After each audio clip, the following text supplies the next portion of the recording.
জ্বালা, অন্তরে জ্বালা। এত উন্নয়ন, এত ফ্লাইওভার, এত আন্ডারপাস, ঢাকায় মেট্রো রেল, এলিভেটেড এক্সপ্রেসওয়ে। পৃথিবীর একমাত্র স্মার্ট শহর, দেখতে কি দারুণ লাগতেছে। ছোট ছোট নৌকা চলতেছে, তার মাঝে বড় বড় জাহাজও চলতেছে। এই দেখুন, হ্যালো গাইস, আমরা এখন ঢাকার নৌবন্দরে আছি। এখানে পাহিনি, উথাল পাথাল পানি, যৌবনের ঢেউ, দেখার নাই কেউ। আসলে যৌবনের ঢেউ দেখার নাই কেউ। ঢাকা আমাদের রাজধানী, একটু বৃষ্টি হলেই জমে পানি। এখন পরিস্থিতি এমন হয়ে গেছে না, বরিশালের লঞ্চও শহরে ঢুকানো যাবে।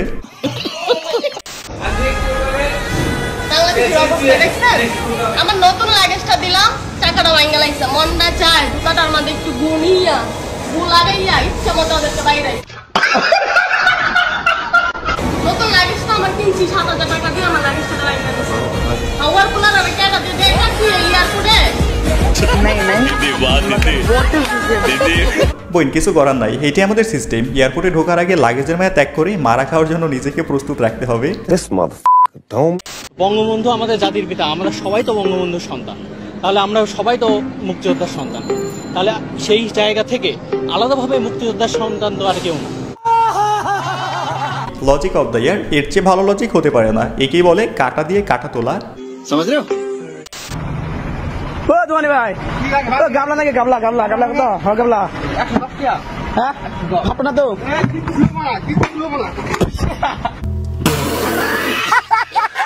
এই কারণে লোকে বলে জীবনে কনফিডেন্স ভালো, কিন্তু ওভার কনফিডেন্স কখনই ভালো না। তা না হলে এমন ব্যবসায় লালবাতি জ্বলে যাবে। সংবাদ সম্মেলনে আমাদের মাঝে উপস্থিত রয়েছেন বাংলাদেশ ছাত্রলীগের সংগ্রামী সভাপতি, ঢাকা বিশ্ববিদ্যালয়ের আইন বিভাগের মেধাবী শিক্ষার্থী জনাব সাদ্দাম হোসেন। আইন বিভাগের মেধাবী শিক্ষার্থী। আমি শিওর এই কথা শুনে জনাব সাদ্দাম সাহেব নিজেও মনে মনে লজ্জা পাইছে। পথভ্রষ্ট ছাত্র সমাজের একজন আদর্শ নেতা। তবে একটা বিষয় চিন্তা করছেন, সমাজের আদুবাইও মেধাবী স্টুডেন্ট হয়।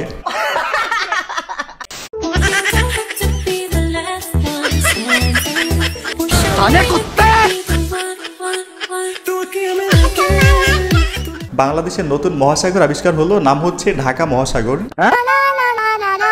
ব্রেকিং নিউজ, ঢাকা মহাসাগরের বিশাল জাহাজের ধাক্কায় ডুবে গেল ছোট নৌকা। এখন দায়ভার কে নিবে?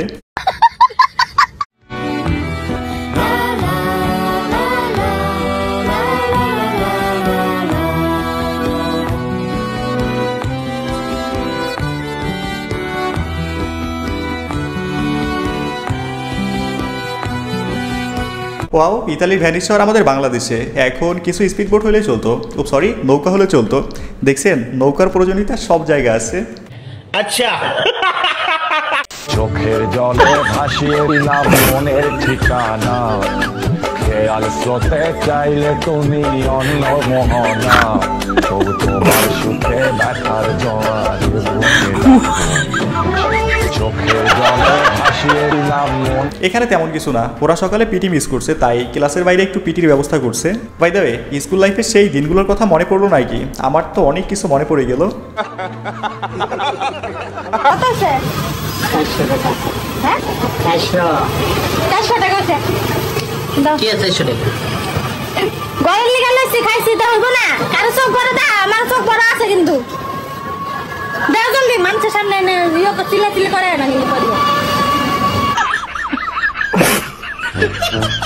ওরে বাবুরে, হেতির চকুলটানি দেখে আই তো বেউস। এই জিনিস যার কপালে জুটছে তার আত্মার মাগফিরাত কামনা করি। এই দুনিয়াতে আর ভালো থাকা হলো না আপনার, ওপারেতে ভালো থাকেন। মেয়েরা দেখাইতেছে না, ছেলে হইলে ভালো হইতো। পাশে একটা ছেলেও পড়ে নাই, অনেক আফসোস।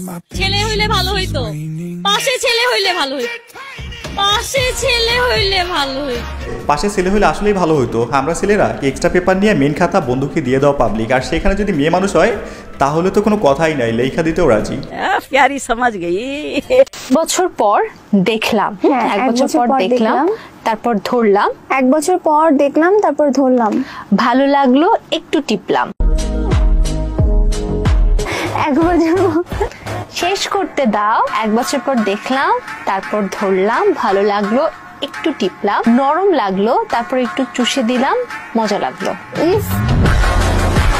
ইস কি মানে কিছু না, মানে আমি বলতে চাই এটা কি কদু? হ, এইটা কদুই। ডার্টি মাইন্ডে শুধু কদু ঘুরে না, ফেস এক্সপ্রেশন দেখে তো মনে হচ্ছে অন্য জগতে হারিয়ে গেছেন। তবে উপস্থাপিকা আপুকে বলতে চাই, উত্তর তো দুইটা আসতেছে, গাছের আম বলবো না গাছার আম বলবো, কোনটা বললে খুশি?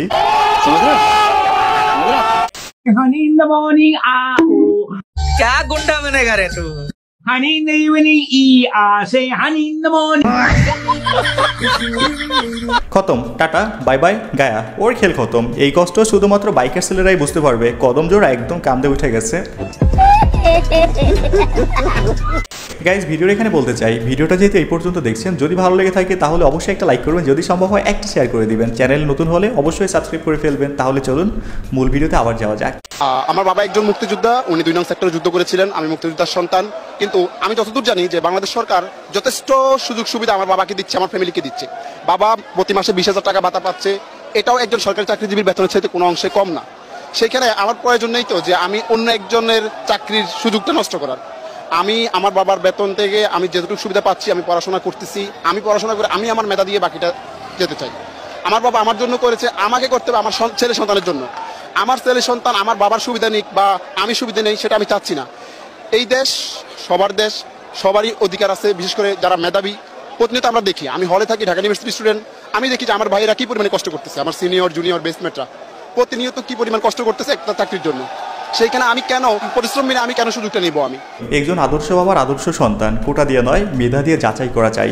দেখুন, মুক্তিযোদ্ধারা দেশ থেকে একটা আলাদা সম্মান পাওয়ার অধিকার রাখে, সেটা আমাদের দেশ দিচ্ছেও। আর তারা যুদ্ধে যাওয়ায় তাদের ছেলেমেয়ে কিছুটা ক্ষতিগ্রস্ত হয়েছে, তারা একটা কোটার সুবিধা পেতে পারে, এটাও স্বাভাবিক। কিন্তু তাদের নাতিপুতি বংশ পরম্পরায় কোটার সুবিধা পেয়ে যাওয়া, এটার তেমন কোনো যৌক্তিকতা নেই। তারা দেশের জন্য কি স্যাক্রিফাইস করছে, সাধারণ 10টা জনগণের মতোই তো তাদের নাতিপুতি হওয়া উচিত।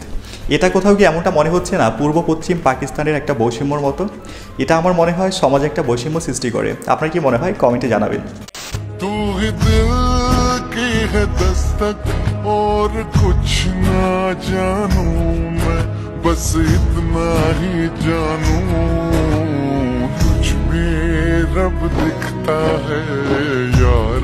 বন্ধুত্ব ভালোবাসা সত্যিই সুন্দর, তাই না? এমন ভালোবাসা বেঁচে থাকুক সারা জীবন।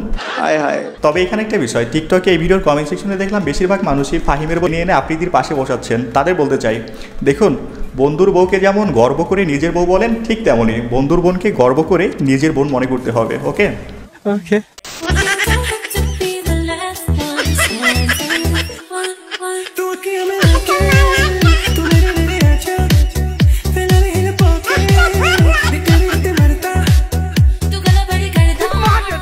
আমরা বাঙালি বলে কথা, এখানে সবাই আইনস্টাইনের ছোট ভাই, মাথা পুরোটাই বুদ্ধিতে ভরা, কিন্তু দুঃখের বিষয় এগুলো সব অকাজে ব্যবহার করে।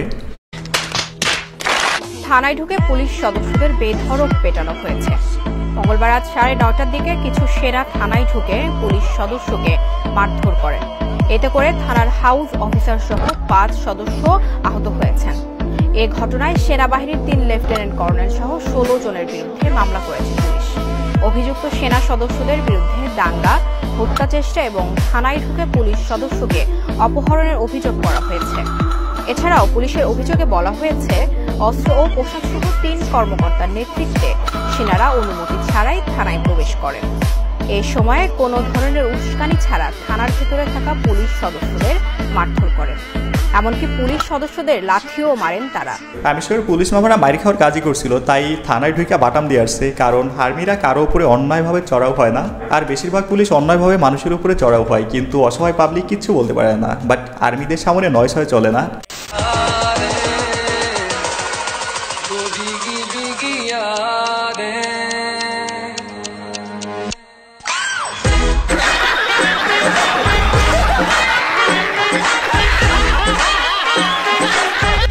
এটা আমাদের ডিজিটাল বাংলাদেশ, এখানে এক্সপেকটেশন আর রিয়েলিটি দুইটা একটু ডিফারেন্ট হবে, এটাই তো স্বাভাবিক। মানে কি বলবো, যাই হোক। আগামী ফেব্রুয়ারিতে বাংলাদেশে আসতে পারে মেসি, এটা শোনার পর মেসি ফ্যান্স বি লাইক